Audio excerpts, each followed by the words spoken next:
डोगरी हमारी मातृभाषा है। हमने ये उचित समझा कि हम अपनी मातृभाषा में ओथ लेंगे। इसमें पॉलिटिकल स्टेटमेंट से पहले एक निजी व्यक्तित्व तौर पर जो राणा साहब ने स्वयं पिछले साल किया था, हमने वो करने की कोशिश की है। आज हमने जो पगड़ी भी डाली है, हमने कोशिश की है कि जैसे राणा साहब की थी उसी तरीके की रहे। तो ये एक सियासी स्टेटमेंट होने से पहले एक हमारा पर्सनल ट्रिब्यूट है स्वर्गीय श्री देवेंद्र राणा साहब को। और हमें उम्मीद है कि जिस तरीके से बढ़ चढ़कर वो अपनी डोगरा आइडेंटिटी में प्राइड लेते थे, उसी तरीके से हम भी लेते हैं। और आपको पता होगा पिछले साल उन्होंने अपने नामांकन रैली के दौरान जम्मू कश्मीर जम्मू जम्मू का नारा रखा था, जिसका हालांकि मैं उनके लिए नहीं, I can not speak for Rana साहब, बट जितना मुझे समझ है वो ये है कि उन्होंने ये बात आपके सामने भी बड़ी बारी रखी थी कि जम्मू कश्मीर की जब बात है तो जम्मू कश्मीर की आवाज जो है वो जम्मू से भी निकल सकती है। और मुझे लगता है कि सियासत के स्टेज पर, हमारे सियासी मंच पर अब जम्मू भी उभर कर, जिस तरीके से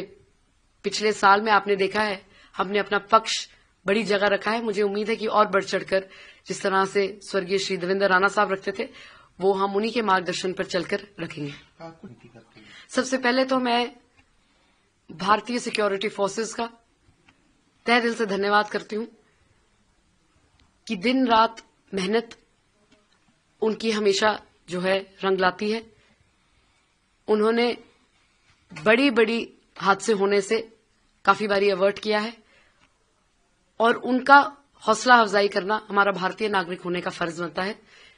मैं खास तौर पर युवाओं से ये साझा करना चाहूंगी कि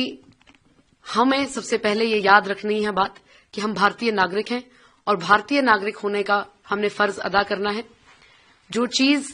खास तौर पर युवाओं के प्रति हमें खोखला करने के लिए एक साजिश जो है रची जाती है, खासतौर पर जब ड्रग्स को लेकर जो मसले चल रहे हैं और नार्को टेररिज्म के द्वारा जो नींव कोशिश की जा रही है भारत में रखने की, मैं युवाओं को ये एक संदेश दूंगी कि आप ये अपना भारतीय नागरिक होने का कर्तव्य समझें कि आप ऐसे जो चीजें हैं जो देश हित में नहीं है उनसे दूर रहें और अपने भी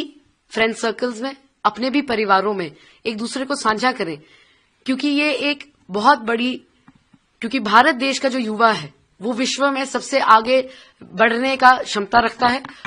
और हमें खोखला